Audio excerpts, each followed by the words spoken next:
હવે વાત કરીએ સુરતની કે જ્યાં વાહન ચોરી કરતા રીઢા ગુનેગારની પોલીસે ધરપકડ કરી છે। સુરતમાં એલસીબીની ટીમે વિવિધ જિલ્લાઓમાં વાહન ચોરી કરીને પોલીસની ઊંઘ હરામ કરનારા રીઢા વાહન ચોર શોએબ બોબડાને ઝડપી પાડ્યો છે।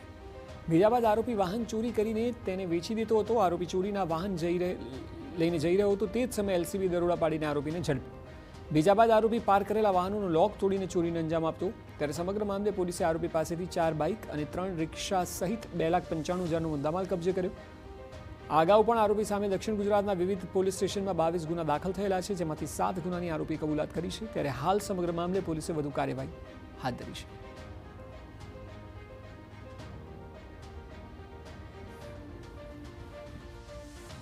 જેના આધારે આ ટીમોએ ત્યાં રેડ દરમિયાન આરોપી સોહેબ ઉર્ફે સોહેબ બોબડા રહેવાસી બારડોલીનાઓ મળી આવેલ અને રેડ દરમિયાન એ જગ્યા ઉપરથી મોટરસાયકલ નંગ 4 તથા રિક્ષા 3 એમ કરીને ટોટલ 2,95,460નો મુદ્દામાલ સાથે આરોપીને ઝડપી પાડેલ છે।